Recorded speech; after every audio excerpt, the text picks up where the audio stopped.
obvious, Dylan? Namataan sa Batangas?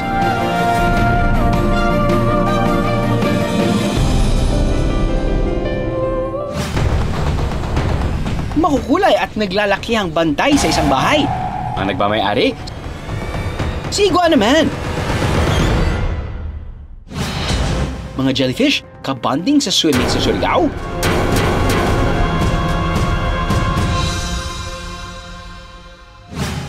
Batang sinasayang ng tubig, napunta sa water planet. Epekto yan ng pag-agos ng tubig. Mahirap kung maubos ang tubig mula sa orb. All these and more dito lang sa AHA! Mula sa isang pares, naging 2, 3, hanggang dumami ng mga ito. Ngayon, halos 100 na ang inaalaga ang iguana ng breeder na si Dan. Pero ito yung pinakabigatin sa lahat. Literal na mabigat ang timbang. Gaano ito kadambuhala?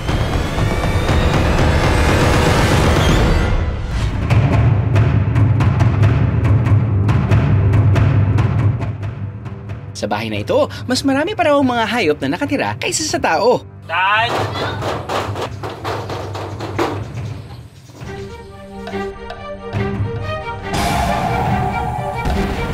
Paano kasi? Itong si Dan, nakahiligan ang pag-aalaga ng mga iguana. Medyo natutuwa ako kasi kakaiba siyang hayop. Katunayan niya, lagi ako dito sa kanya. Titingnan ko lahat ng mga alaga niya.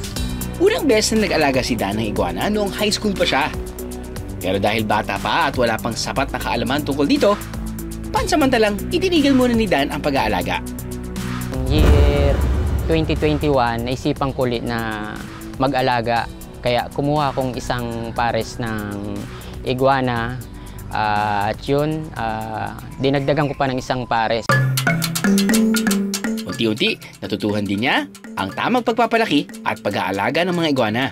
Para sa akin, kung mag-aalaga kayo, simulan ninyo na baby pa sila, bata pa, habang lumalaki, napapag-aralan mo, iba-iba kasi ugali nila. May sadyang madaling paamuhin. Mayroon naman na lalapit ka pa lang, hahawa ka pa lang, hahampasin ka na ng buntot. Sa kuko naman, hindi maiwasan kasi pag gumagapang sakat sa balat mo, sa katawan mo, lalo na kung hindi mo nagugupitan, masusugatan ka kasi yung impact pag gumagapang sila, masusugatan ka. Alam niyo ba na ang mga iguana ay ayaw sa lamig at gustong-gusto ang init? Para pala talagang sa summer heat ng Pilipinas ang mga iguana. Pero kahit mainitin ang mga ito, marunong silang lumangoy. Sila rin ay herbivore o kumakain lang ng mga halaman. Kadalasang mahabang lifespan ng mga iguana na umaabot ng 15 to 20 years. Nagpapalit din sila ng balat at buntot. Isa ang iguana sa pinakamatalinong uri ng reptile. Kaya nilang maalala at mamukha ng kanilang mga owner. Ang pagkagiliw sa iba't ibang kulay ng iguana naman ang dahilan kaya unti-unting naparami ni Dan ang kanyang mga alaga. Naisipan ko magparami ng iguana kasi natutuwa ako sa mga nakikita kong mga breeder na nakakapagpalabas sila ng iba-ibang bloodline o morph, iba-ibang kulay. Green, red, red hypo. Ito na ang mga kulay ng iguana na alaga ni Dan. Mabilis maparami ang mga iguana. Pero depende sa klase ng pares kung gaano karaming hatchlings ang kaya nilang mabuo at ilabas. Hindi ko inakala na kaya palang umitlog ng isang pares ng iguana na 60 to 90. Pero yung sa akin kasi 50 plus lang. Tapos lahat yun, hindi natin masasabi na lahat yun success. 40 lang ang fertile doon, yun ang napisa. Payo ni Dan sa mga baguhan sa pag-aalaga ng iguana at iba pang exotic na hayop? Bago nyo pasukin ang pag-aalaga ng mga exotic na hayop, siguraduhin nyo muna na ang bibilhin yung iguana ay may sapat at legal na dokumento. Kailangan nyo rin magparehistro sa DNR para may katibayan kayong legal kayong nag-aalaga ng mga iguana. Kung gusto nyo rin maging licensed and registered breeder gaya ni Dan, ibang permit naman ang kailangan kunin mula rin sa DNR. Ang kadalasang ibinibenta ni Dan ay ang tinatawag na normal green iguana na pangmasarawang halaga. Umaabot lang kasi ito ng 3,000 pesos kada piraso, with papers na. Bukod sa pagkakakitaan, may mas malalim pang dahilan kung bakit patuloy si Dan sa pag-aalaga ng mga iguana. Malaking tulong sa akin yung sa mental health ko yung pag-aalaga ng iguana. Stress reliever siya. nakatanggal ng pagod, problema. Doon pa lang sulit ka na eh. Balikan natin ang isa sa mga pinaka-espesyal niyang alaga.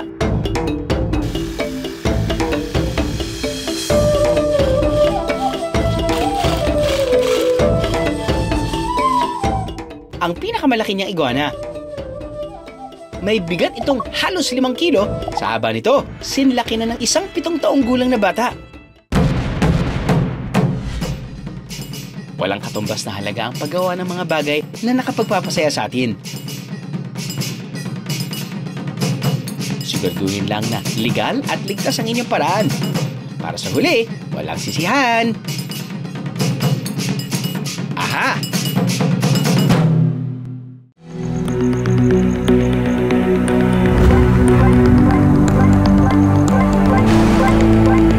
Ngayon lang ako nakakita ng ganitong uri ng planeta.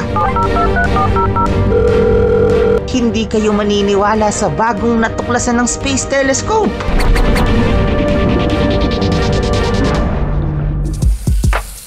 Siya si Aki, isang batang walang pagpapahalaga sa tubig.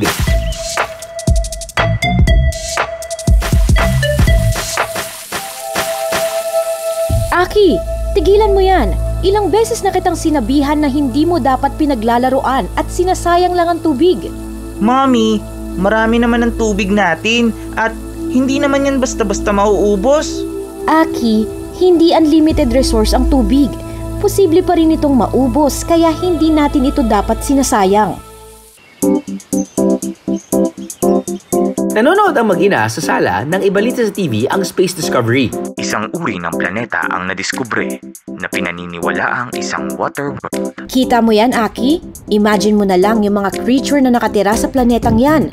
Naku, kung di mo iingatan at pahahalagahan ng tubig, baka kunin ka nila.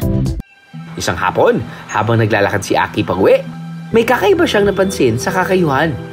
Hindi naman ako naniniwala sa water world. Basta kahit ano pang sabihin ni Mommy. Napakalaking liwanag. Ano kaya yun? Hindi ako makakita. Oh no mga kaha, saan kaya mapupunta si Aki? Sino kaya ang kumuha kay Aki? Aliens ba o humans? Sa palagay ko aliens eh. Aliens talaga eh. Meron talagang aliens eh. Ano sa palagay niyo mga kaha? Nagising si Aki sa loob ng isang spaceship. Nakahiga siya sa isang table at nakatingin sa kanya ang isang kulay bughaw na nilalang. Nasaan ako? Dinala ng mga wata si Aki sa aquifer, ang tinutukoy ng scientist na water world. Tinatawag na wata ang mga nilalang na naninirahan dito. Para sa kanila, ang tubig ay importanteng parte sa pamumuhay ng bawat isang wata. Dahil ang tubig ang source ng energy sa kanilang lugar. Nasaan ako? Teka, sino ka? Mommy! Buti gising ka na, Aki. Ako si Pura. Isa ako sa mga protector ng aquifer. Nandito ka sa aquifer, ang water world. Ano ako napunta dito? Kami ang nagdala sa iyo dito. Nandito ka sa aquifer para malaman ang kahalagahan ng tubig. Ang mga lahi namin ng guardians ng tubig sa iba't ibang planeta. Ang mga wata pala ang kumuha kay Aki. Siguradong mapupuno ng lesson si Aki tungkol sa kahalagahan ng tubig. Matapos magsuot ng isang suit, isinama ni Pura si Aki sa ilang mahalagang lugar sa aquifer para ipaliwanag ang kahalagahan ng tubig sa kanilang planeta. Ito ang headwater. Napapatakbo ng tubig nito ang mga sasakyan na meron kami. Ang galing! Ang water orb naman ang nagbibigay ng enerhiya sa bawat isang wata. Anong mangyayari kung wala ito? Kung wala ito, maaaring matuyo ang buong planeta. At mag-e-evaporate din kami dahil ito rin ang nagbibigay lakas sa defense system ng aming planeta. Napakahalaga pala ng tubig para sa inyo. Hindi lang sa amin, Aki. Pati rin sa mga ibang nilalang na tulad mo. Ano yun? Mukhang may pagsabog sa isa sa mga water orb. malala ang pinsalang dinulot ng pagsabog. Ano na kaya ang mangyayari sa kanila? Hindi maganda ito. Maaaring mawala ng energy ang ilang wata sa nasasakupan ng water orb. Anong nangyayari sa kanila? Epekto yan ng pag-agos ng tubig. Mahirap kung maubos ang tubig mula sa orb. Aki, dito ka lang at kukunin ko ang tools para maayos namin ang butas. Dahil sa pag-aalala sa mga wata para hindi tuluyang maubos ang tubig sa orb, ihinarang ni Aki ang kanyang sarili para di muna umagos ang tubig.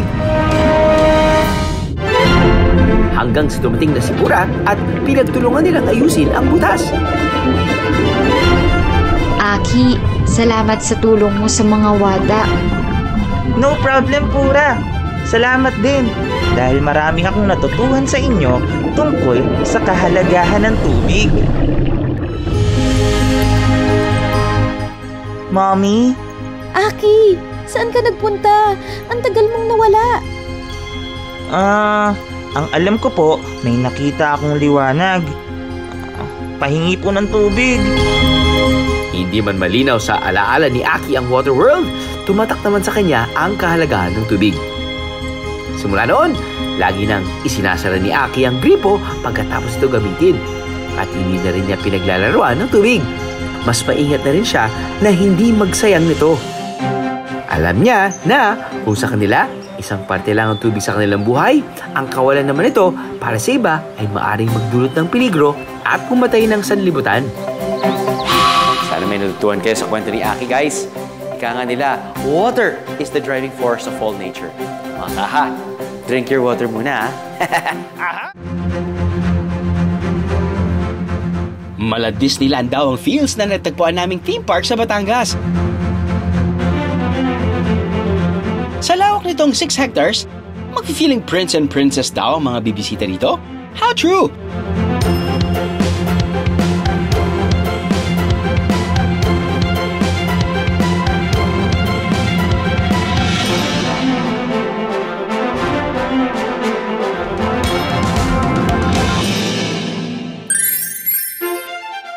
Kakabukas lang nitong buwan ang malakaharian na pasyalan na ito.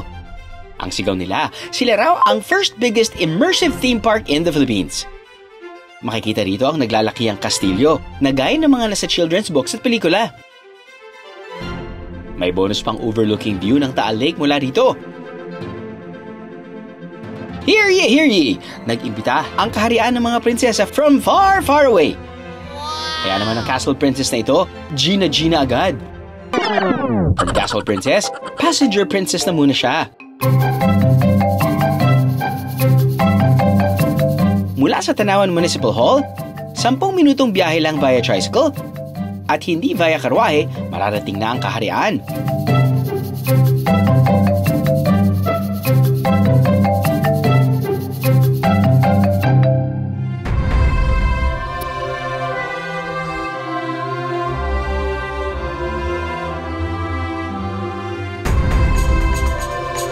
Pagdating sa entrance fee, wala munang princess treatment dito, ha?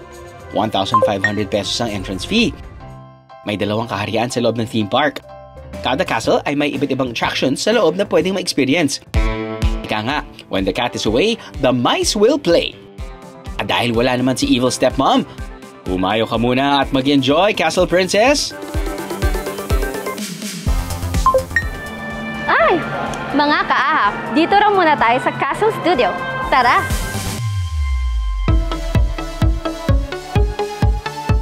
Pagpasok pa lang, mala Cinderella ng pinaubad kay Castle Princess ang kanyang suot na sapatos.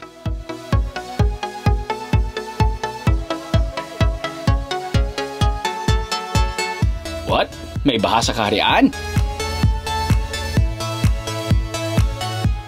Napakalamig ng tubig, mga kaahap! Ito ang flood zone o water district. Ni-recreate nila ang itsura ng isang flooded street kung saan may makikita pang nakalutang na sasakyan.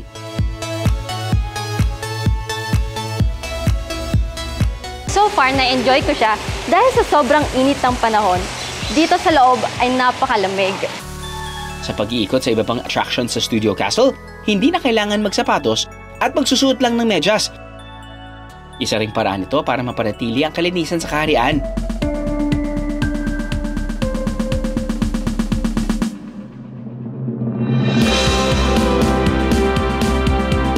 Ito naman ang Infinity LED Room. May iba't ibang optical illusion dito na gumagamit ng iba-ibang kulay at pattern.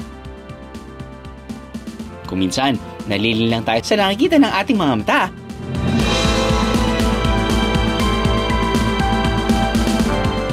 tulad na lang ng tila gumagalaw na isang static image.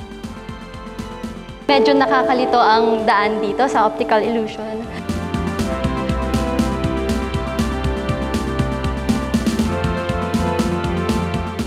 May mga naglalakihang LED wall din ng Cosmic Projection Room.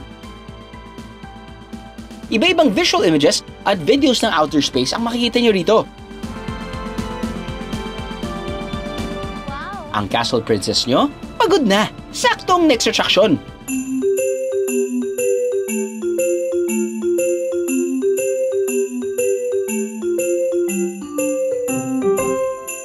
May view din dito ng Castle Pop na pupuntahan natin mamaya. Ang huling attraction dito, next level kagubatan ng atake, isang tropical rainforest. Para naman tayo ngayon nasa jungle, mga kaaha.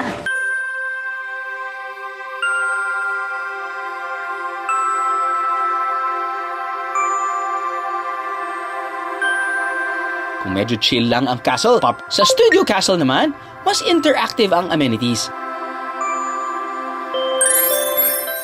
Mga kaaha, dito naman tayo ngayon sa Castle Pop. Tara, libutin natin. Happy afternoon, everyone! Welcome to Castle Pop!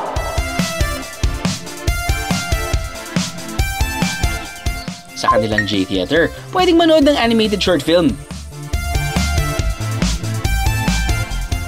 Shh! Focus sa panonood ng Castle Princess! Mga kaaha, andito naman tayo ngayon sa Astro Ballroom. Napakalalaki ng mga bola. At nagbabago ang kulay ng mga bola once you tap them. Yan po.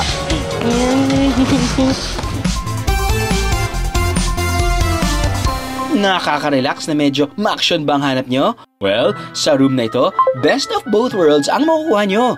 Welcome to Chill! You can ride a carousel! Kung chill ride lang, pwedeng sumakay sa kanilang carousel. Mga kaaha, ito naman ang inyong sasakyan kapag ang napili nyo ay thrill. Mini version naman ito ng drop tower para sa mga G sa thrilling activities.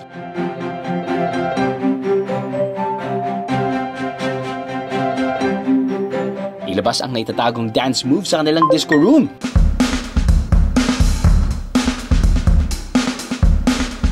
Pwede kayong magsayaw-sayaw dito. May slide din dito papunta sa last attraction ng Castle Pop. Slide away, princess!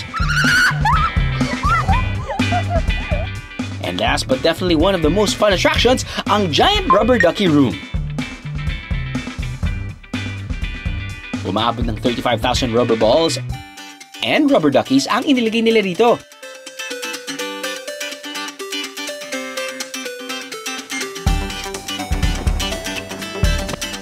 No judgment kahit mag-swimming o magpakalunod pa kayo sa mga bola. Overall naman, it's nice kasi as a family, whole family, nag-enjoy naman kami and nahi-heal yung inner child namin. It's highly recommended. Favorite part po namin sa loob, yung rubber ducky. Kasi talagang nag-enjoy yung mga bata mag-swimming po dun sa may, sa may balls nila. Nakakawala siya ng problema. Hindi na kailangan lumayo para magkaroon ng mala Disneyland feels. Kung minsan, abot kamay naman pala ang isang happy place for everybody. Aha!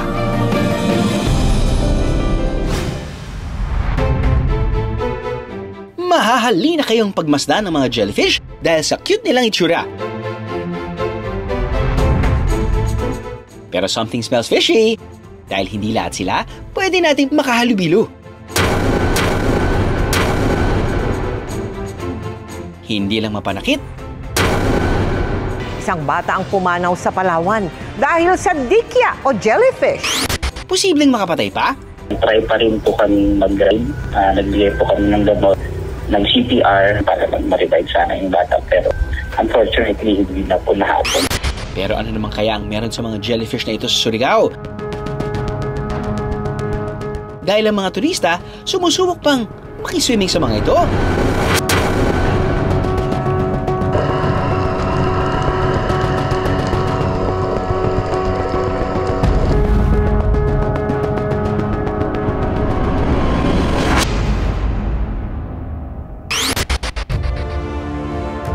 Isa sa pinakamagagandang marine creature ang mga jellyfish. Tinatawag din silang dancing sea fairies dahil sa kanilang graceful na paggalaw sa ilalim ng tubig. Pero sasamahan niyo pa rin ba silang sumayaw kung ang taglay nilang ganda? May nakakatakot na kamandag pala. Ang kaahan natin freediver na si Nada, isa raw sa mga nasting na ng jellyfish. Magsa-spearfishing sana si Nada nang imbis na isda, jellyfish ang sumalubong sa kanya. Ang insidente, nag-iwan ng mapupulang pantal sa kanyang muka. Despite the name, ang mga jellyfish ay hindi isda, kundi mga invertebrates o yung mga hayop na walang backbone. Wala rin silang brain at heart. Meron silang jelly-like na katawan na hugis bell o payong. At dito nakakabit ang kanilang tentacles. Kung scyphozoans or the true jellyfish, pwede silang kumain ng microscopic na animals or zooplankton. Tapos, kung box jellyfish naman, na kabilang sa class Cubozoa, ginagamit nila ang kanilang mahabang tentacles o galamay para manghuli ng malalaking prey tulad ng isda. Matatagpuan sila sa karagatan sa angmang parte ng mundo. At madalas, makikita rin sila sa coastlines. Ang mga tentacles nila armed with tiny stinging cells called cnidocyte. Ang mga cnidocytes na ito ay naglalabas ng nematocyst o maliliit na stingers na nagdadala ng venom. So, dalawa ang purpose or main functions ng tentacles nila. Una ay para mahuli nila yung kanilang pagkain. At pangalawa naman ay para depensahan nila ang kanilang sarili. Ang box jellyfish o salabay kung tawagin sa atin, ang isa raw sa pinakamakamandag na uri ng jellyfish. Matindi ang envenomation o stings ng mga box jellyfish. Pwedeng ma-hospital ka or pwede din makapagdulot ng pagkamatay. Kung may ibang jellyfish na talagang mag-iiwan ng masasakit na marka kung madikit sa atin. What if, sabihin ko sa inyo, na merong lugar sa Pilipinas kung saan makakasama niyo pang lumangoy ang quote-unquote stingless jellyfish. Dito sa Sohoton Cove National Park, ang mga jellyfish, chummy-chummy sa mga turista. 2.5 hours lang ang layo mula sa isla ng Siargao. Natatagpuan ang isa sa iilang location sa mundo na pwedeng maka-interact ang mga friendly na stingless jellyfish.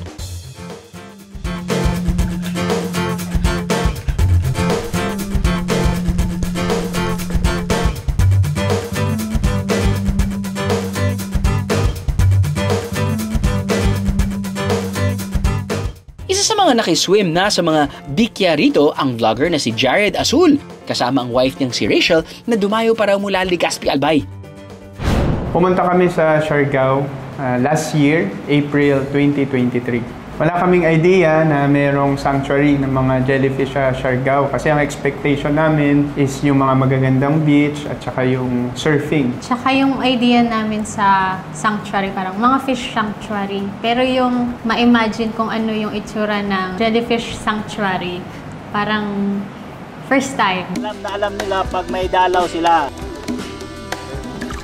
Hello, my friend! Nakaka-overwhelm nung makita na namin na ganun pala karami. Hindi namin in-expect na sobrang dami pala talaga ng mga jellyfish. Halos wala kang makitang area sa dagat na walang jellyfish. Wala raw sting ang mga jellyfish dito. Pero ayon sa eksperto, meron pa ring stinging cells ang mga dikya na namamahay na sa lagoon. Ganun pa man, wala raw dapat katakutan. Ang moon jellyfish, maaaring may mga stinging cells sila na cnidocytes, pero hindi lang natin ito nararamdaman dahil una, posibleng mas maliliit ito Or pangalawa naman, ang stinging cells ay hindi, ang kanilang disenyo o forma ay hindi talaga para sa mas malalaking prey o pagkain. Tuwing March hanggang katapusan ng May, ang best time to swim kasama ang mga cute na jellyfish sa lugar na ito. Kamusta naman kaya ang meet and greet ni Jared sa mga jellyfish? Nadikya ako dati nung bata, pero nung nakita ko sila, parang ang cute-cute nila na parang jelly ace. Kaya yung stigma na nakakatakot yung jellyfish, hindi ko talaga ma-feel. Para kay Jared, memorable daw ang pag-swim kasama ang mga dikya. Madedescribe namin yung experience na amazing and fantastic. Nagbago rin yung point of view ko sa mga jellyfish na instead na nakakatakot sila, pwede pala silang cute and harmless. Paalala ng eksperto, mas mabuting tingnan na lang ang mga jellyfish at wag nang hawakan pa. Kung nasa dagat ka or kung ikaw ay lumalangoy, ay wag talagang hawakan kung ano man ang marine organisms na makikita mo. Dahil minsan hindi natin alam na pwede na palang makapagdulot yung paghawak sa kanila ng masama. Meron din kasi silang papel na ginagampanan sa sistema ng buhay sa ilalim ng dagat. Kung tutusin, wala namang intensyon makapanakit ng tao ang mga dikya na mula noong sinuunang panahon na hanggang ngayon nagpapamangha pa rin sa atin. Kaya kung tayo man ang bibisita sa kanilang mundo, paggalang at pag-iingat pa rin ang kailangan. Aha! Kung nabitin kayo sa kwentuhan natin, just visit our Facebook page, AHA! At syempre yung TikTok account namin, AHA_GMA. Kita-kits ulit next week dito lang kung saan masayang matuto ng mga bagong fun kaalaman, kayo ang panalo. Aha!